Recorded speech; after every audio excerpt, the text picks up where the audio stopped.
लेकिन ये साला कर क्यों नहीं आता? আর ভাল লাগে না আমার। আমি বারবার করে বলছি আমি মিটিং এ আছি, তা সত্ত্বেও উনি মানে ফোন করবে, ফোন করে আমার ডিস্টার্ব করবে। কেন? কি করে? কি আনতে হয় তোমার? সব তো হাতের কাছে থাকে। বাজারটা আমি করে দিই, জলটা আমি এনে দিই, সব হাতের কাছে থাকা সত্ত্বেও আমার ফোন করতে হয়। বাড়িতে মার সঙ্গে ঝামেলা হয়েছে একটু, সেটাও আমার এনে ফোন করে জানাবে। আরে বাবা রে বাবা, আর সহ্য হয় না। মিটিং এ থাকলে বারবার করে ফোন করবে। শোনো, এই জিনিসগুলো কিন্তু আমার মধ্যে জমছে। যেদিন বাস্ট হবে না, সেদিন কিন্তু তোমার খবর হয়ে যাবে বলে দিলাম আমি। তুমি এত স্যাড গানের কালেকশন কোথায় পাও গো? শুনতে শুনতে পুরো চোখ দিয়ে জল বেরিয়ে গেল। এটা আমার স্যাড গানের একটা প্লেলিস্ট।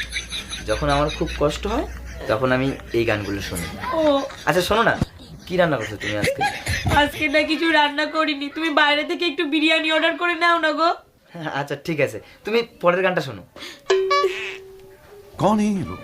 कहाँ से आते हैं? মানে কিচ্ছু বলার নেই, একটা রান্না সেটাও করতে পারে না। আমার নাকি বিরিয়ানি অর্ডার করে খেতে হবে। আরে অফিস